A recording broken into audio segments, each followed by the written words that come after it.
10 বছর আগে মায়ের চলে যাওয়াটা যেমন আকস্মিক ছিল, তেমনি 10 বছর পরে মায়ের ফিরে আসাটাও অবিশ্বাস্য। কিছু প্রশ্নের উত্তর আমি কখনো পাইনি। বড় হয়েছিলাম সমাজের টিপ্পনী নিয়ে।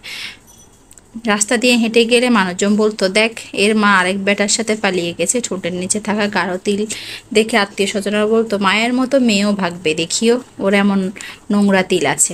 সেই তিলটি মুছে ফেলার জন্য কতবার যে নীলকাটা দিয়ে খুঁচিয়েছি, কতবার যে ব্লেড দিয়ে আঘাত করেছি, কিন্তু তিল মিটল না। রয়ে গেল আমার অপরাধের বোঝা বাড়তে।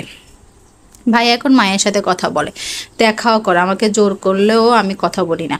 বাবাও চান না আমি যেন মায়ের সাথে কথা বলি। আমার খুব অবাক লাগে, আজকাল বাবার দিকে তাকালে মনে হয় উনি সুখী না। মাও যে সুখে নেই। বাবা কেন জানি এখন সরাসরি আমার দিকে তাকিয়ে কথা বলেন না, যেন তাকালেই আমি ওনার চোখে সমস্ত বাসা বুঝে নেব। নতুন মায়ের সাথে বাবার বনিবনাও ভালো নেই। ভালোবাসা যেন কোনো বিনিময়ে গ্রহণ করে না। একদিন খবর পেলাম মায়ের আবার বিয়ে হয়েছে। মনে প্রাণে চেয়েছি মা সুখী হোক। তার প্রতি থাকা আমার তিক্ততা যেন কখনোই তার জীবনে বিষিয়ে না তোলে। মা অবশ্য সুখী হয়েছিল। বছর ঘুরতে কোল জুড়ে আসে একটি সন্তান। জানি না মায়ের মনে কি ছিল। বাবা কেমন জানি আনমনা হয়ে গেলেন। আমি বুঝলাম বাবা এসব মেনে নিতে পারছেন না। তবে যে এক সুতোয় আবদ্ধ হওয়ার কোনো উপায় নেই। বিয়ের পরও মা যোগাযোগ রেখেছিলেন। নিজস্ব ফোন হওয়ার পর আমাকেও কল দিতেন। আমি ধরতাম না, তবুও মাঝে মাঝে কল দিতেন। তার বিশ্বাস ছিল কোনো একদিন আমি রিসিভ করব। মাঝে মাঝে তার কান্না শব্দ শুনতে পেতাম। ভাইয়ের সাথে কথা বলার সময় আমার মন গলেনি, মন টানেনি। কেমন করে জানি হৃদয়টা পাষাণ হয়ে গিয়েছিল। নিজের কাছে নিজেরই অবাক লাগতো। এক সময়ে মায়ের জন্য কতই না পাগল ছিলাম। আর আজ তা কোনো অস্তিত্বই আমার কাছে নেই। একে একে কেটে গেল আরও 4টি বছর। বিয়ের বয়সে উপনীত হলাম। প্রস্তাব রাখার পর কেউ আর আসতে চায় না। ওই যে মা চলে গিয়েছিল, অতীত তো আর মুছে ফেলা যায় না। নতুন মা আমাকে সহ্য করতে পারছেন না, আবার ঘর থেকে বের করে দিতেও পারছেন না। শুরু হলো মানসিক অত্যাচার। প্রতিদিন মাকে নিয়ে নোংরা নোংরা কথা বলতে শুরু করলেন। আত্মীয় স্বজনরাও ঠাট্টা বিদ্রুপ করতে লাগলো। সবাই বলতো ভালো কোনো ছেলে আমাকে বিয়ে করবে না। এমনিতেও বিয়ে হবে কিনা তাও ঠিক নেই। আমার কপালে পালানো ছাড়া গতি নেই। এই দিনগুলো যে কতটা নরক ছিল তা কেবল আমি জানি। পছন্দ করতাম একজনকে, সেও পছন্দ করত, কিন্তু ভয়ে কখনো কথা বলিনি। আমাদের যে অনেক তফাৎ। না পরিবার কখনো আমাকে মেনে নেবে না, আবার আমার পরিবারও তাকে মেনে নেবে না। কারণ আমার সৎমা চান বড়লোক পাত্র, কিংবা নামে মাত্র বিদেশি হলেও চলবে। মানুষটার প্রতি আমার কোনো আশা রাখিনি। নিজের করে চাইতেও অনুশোচনা হচ্ছিল। সে অনেক ভালো পরিবারের কাউকে পাওয়ার অধিকার রাখে। সে তার মায়ের বিরুদ্ধে গিয়ে তবুও প্রস্তাব রাখলো। বাবা মানলেন না। আমাকে এ নিয়ে জিজ্ঞেস করায় বলেছিলাম আমিও তাকে পছন্দ করি, এটা ঠিক, কিন্তু তোমরা যা বলবে তাই হবে। কথাটা বলতে কষ্ট হলেও জোর করার উপায় ছিল না। বাবা আর যাই হোক মায়ের মতো স্বার্থপর ছিলেন না। তাই আমারও বাবার বিরুদ্ধে যেতে পারবো না। বাবার প্রস্তাব প্রত্যাখ্যান করার পর ওই মানুষটি সরে গেলে না। সে তার মাকে রাজি করিয়েছে আগে।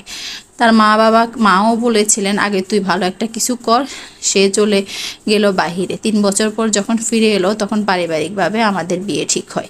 পুরো ব্যাপারটা বাবা আমার থেকে গোপন রাখলেন। তিনি জানতেন যাকেই তিনি ধরে নিয়ে আসবেন আমি তাকে মেনে নেব। কথাটি অবশ্য গোপন রাখেননি। বিয়ের 2 দিন আগে জেনে ফেলেছিলাম। বিয়ের দিনটা ছিল আমার জন্য স্মরণীয় একদিন। বরের মুখটি দেখে তখনও যেন বিশ্বাস হচ্ছিল না। সবকিছু কেমন স্বপ্নের মতো মনে হচ্ছিল। জীবনে এত অপূর্ণতার মধ্যে এই যে আমার একটি মাত্র পূর্ণতা, যে পূর্ণতা গুছে দিবে আমার সমস্ত শূন্যস্থান। প্রচণ্ড আবেগে কাঁদছিলাম। আমার বিয়ে হয়ে গেল। বিয়ের কাজ শেষ হওয়ার পর আমার এক চাচি ফোন দিয়ে আমার পাশে এসে বসলেন। তিনি বললেন তোর মার কথা বলতে চায়, এক পলকের জন্য তোকে বিয়ের সাজে দেখতে চাই। মুহূর্তের জন্য আমি খেপে উঠলাম। আজকের এই দিনে ওনার চেহারা আমি দেখে বিপদ বাড়াতে চাই না। বলেছিলাম আমি চাচি। ধমকে উঠলেন, অনেক হয়েছে, উনি তোমার মা। আজকের দিনে অন্তত কথা বলো, দোয়া নাও। আমি বললাম ওনার দোয়া আমার লাগবে না। উনি দোয়া করে উল্টো আরও খারাপ হবে। উনি জঘন্য একটা মানুষ, যার কারণে আমার জীবন এলোমেলো হয়ে গেছে। যাতে অনেকক্ষণ কঠোর দৃষ্টিতে তাকিয়ে থাকলেন আমার দিকে। তারপর রুম থেকে সবাইকে বের করে দরজা লাগিয়ে দিলেন। আমার মুখোমুখি বসে বললেন, আচ্ছা বল, যদি সবাইকে বলা হয় তোর মা তোর বাপকে ছেড়ে চলে গেছে, সেটা কি সবাই বিশ্বাস করবে? চাচি নিজে আবার উত্তর দিলেন, হ্যাঁ সবাই বিশ্বাস করবে। কেন জানিস? তখন সবাই ভাববে একজন সুদর্শনা সুন্দরী নারী তার কালো স্বামীকে গ্রহণ করতে পারেনি। এটাই বাস্তব ও যুক্তিসঙ্গত। কিন্তু যদি বলা হয় তোর বাপ তোর মাকে ছেড়ে গিয়ে চলে গেছে, তবে কি কেউ মানবে? কখনোই মানবে না। এত সুন্দরী স্ত্রী রেখে কোনো পুরুষ চলে যাবে, তাও আবার এমন নারীর জন্য যে নারী কিনা তার স্ত্রীর ধারে কাছেও আসতে পারবে না। চাচির কোনো কথাই আমার বোধগম্য হলো না। তবে তার এমন ইঙ্গিতে যেন মাথা ঘুরে গেল, বুকের ভেতরটা অনবরত কাঁপতে লাগলো। চাচি এবার কেঁদে ফেললেন। ক্রন্দনরত অবস্থায় চাপা স্বরে বললেন, ভুল আমাদেরও ছিল। আমি বুঝিনি, ভাবিনি কখনো এমনটা হবে। তোর মা তো তোদের সবাইকে নিয়ে বাঁচতে চেয়েছিল, বোকা ছিল খুব, তাই সব ছেড়ে পালিয়ে গেছে। তাই যে সে পালানো ছাড়া আর কোনো উপায় ছিল না, কিন্তু এর জন্য সবাই দায়ী। এক রাতে তোর মা কাঁদতে কাঁদতে আমায় ফোন করেছিল। হাসি খুশি মানুষটির এই প্রথম কান্না শুনে আমি আতঙ্কে উঠলাম। এক রাতে তোর মা কাঁদতে কাঁদতে আমায় ফোন করেছিল। হাসি খুশি মানুষটির এই প্রথম কান্না শুনে আমি ভয়ে আতকে উঠলাম। সে যা বললো তা বিশ্বাস করাটা কঠিন। আমাকে নিয়ে একটা ঠিকানা নিয়ে খোঁজ নেওয়ার কথা বলল। আমি একজনের মাধ্যমে খোঁজ নিলাম এবং ছবিটির পেলাম। ছবিটিতে থাকা এক নারীর অবয় দেখে বিষয়টি আমি গুরুত্ব দিলাম না। তোর মায়ের মতো এত সুন্দরী একজন স্ত্রী রেখে কোনো পুরুষ বাইরের কোনো নারীর সাথে কথা বলবে, এটা আমি মেনে নেওয়ার বিষয় না। তোর মা অনেক কেঁদেছিল, উপায়হীন ছিল। তার পরিবারে কেউ এই ব্যাপারে জানায়, কিন্তু কেউ পাত্তাই দেয়নি। এর আরেকটি কারণ হলো তোর বাবা প্রতি মাসে তো নানা বাড়িতে কিছু টাকা দিয়ে থাকতেন। এটা প্রথম থেকে হতদারিদ্র পরিবারের উপলাবণ্য নিয়ে জন্ম নেওয়াটা অভিশাপের মতো। তা তোর মা খুব ভালো করে বুঝতে পেরেছিল। নারীর মন তো সব মেনে নিতে পারলেও স্বামীর ভাগ মেনে নিতে পারে না।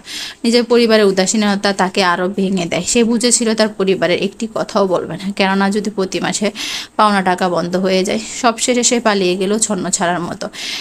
এমন মানসিক অত্যাচার থেকে মুক্তির জন্য একাই বেরিয়ে গেল। প্রচণ্ড জেদ করেছিল প্রচুর টাকা ইনকাম কামাবে, নিজেকে ফেরিয়েছিল সেটা। এই টাকা তাকে নিজের পরিবার থেকে দূরে সরিয়ে দিয়েছিল। কঠোর পরিশ্রম করেছে বেতনভুক্ত কর্মচারী হিসাবে। যখন তোর বাবা ফোন করে তোর মায়ের পালানোর ব্যাপারটা বললে, তখন আমরাও ধরে নিলাম সে অন্য কোনো পুরুষকে বেছে নিয়েছে। সমাজটাই যে এমন রে মা। কিন্তু কয়েক মাস পর যখন তোর নতুন মাকে দেখলাম, তখন বুঝতে পারি তোর মাই ঠিক ছিল, সঠিক বলছিল। আমাদের উচিত ছিল তাকে বিশ্বাস করাটা। যা হওয়ার হয়ে গেছে। রূপসী স্ত্রীকে রেখে যে পুরুষ অন্য কোনো নারীকে বেছে নেয়, তাকে ফেরানোর পথ নেই। 10 বছর তোর মা আবার ফিরে এসেছিল। সে টাকা দিয়ে এখন নিজের পরিবারকে নাচায়। ও তোদের ভাই বোনকে নিতে চেয়েছে, কিন্তু দেখলো ততদিনে তোমরা সবাই ভুলে গেছো। ভুলে যাওয়ারই কথা। বাবার প্রতি এত ভালোবাসা বিশ্বস্ততা দেখে তোর মা সরে যায়। তোদের সেই নিখাত ভালোবাসা কুলসিত করতে চায়নি, চরম সত্য মেনে নিয়ে আসেনি। সে চায়নি তোমরা তোমাদের বাবাকে অপছন্দ করো বা ভিতরে ক্ষোভ জন্ম নিক। তোমার বাবার কিন্তু অনেক ভয় আছে, কেন জানি তোমার মা সব বলে দেয়, সেটাই ভয়।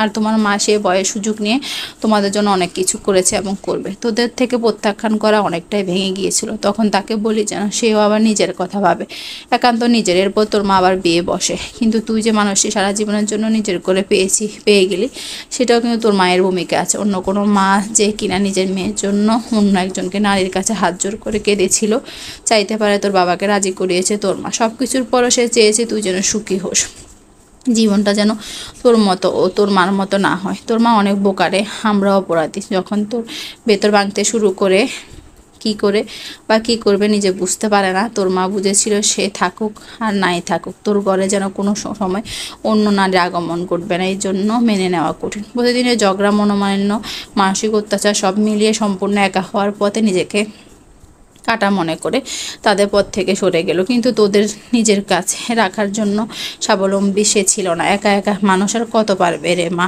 চাচি থামলেন। আমি কখনো এত কষ্ট পাইনি, আর যতটুকু পাচ্ছি আমার মা পারেননি। এত বোকা কেউ হয়? পরক্ষণে মনে হলো আমার মা কারো সাহায্য পাননি। ভিডিও কলে মায়ের মুখটি দেখে কেঁদে উঠলাম।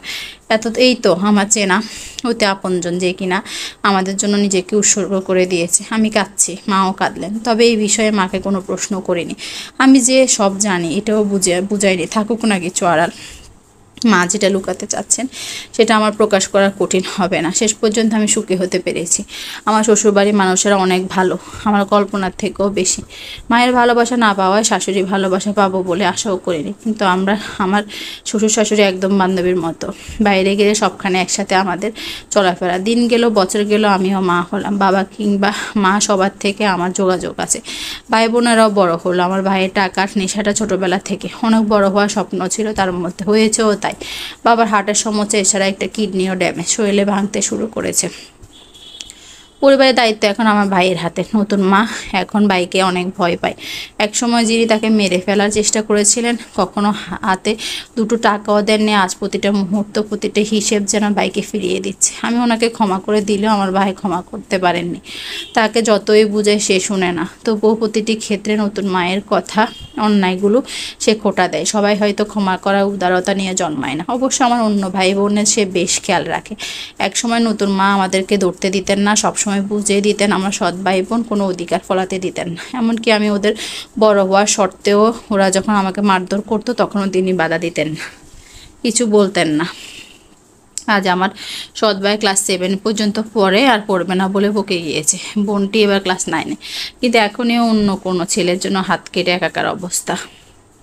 নতুন মা এখন তাদের ভবিষ্যৎ নিয়ে দিশেহারা। একটা সময় তিনি বলতেন আমরা তার দোয়ায় বেঁচে আছি, চাইলে যে কোনো সময় আমাদেরকে উপড়ে ফেলতে পারবেন। আজ বাবার বয়স বেড়েছে, দুর্বল শরীর, ছেলে মেয়েরা উদাসীনতা, সব মিলিয়ে ওনার পাগল প্রায় হওয়ার মতো অবস্থা। নতুন মা আমার মন বুঝে গিয়েছিল বিয়ের পর। মাঝে মাঝে আমার কাছে টাকা চান, আমি মনে কিছু রাখি না। বাড়িটাকেও বোঝা যায় না কতটুকু বুঝবে, তবে আমি অসম্ভব সুখী একজন মানুষ। খোলা আকাশের দিকে তাকিয়ে আমি চিৎকার করে বলতে পারি আমি মুক্ত পাখির ন্যায় সুখী।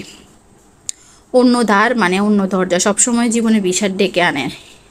আজ না হোক কাল একদিন ঠিক এইরকম মানুষগুলো বুঝতে পারে তারা কত বড় অন্যায় করেছে। সব সন্তানের জীবনে কিন্তু এই ঘটনার মতো সহজ হয় না। কেউ কেউ ডুবে যায়, কেউ আবার ঘুরে মতো। সন্তানের দীর্ঘ শ্বাস, তীব্র যন্ত্রণা, গোধূলি বেলায় প্রতিটি বিষণ্ণতা অভিশপ্ত হয়ে তারা অন্য ধারে আশ্রয়, কিংবা বাবা কিংবা মায়ের পথে। কোনো এক বসন্তে তারা নিজেরাও বুঝতে পারে কত বড় ভুল করেছে তারা।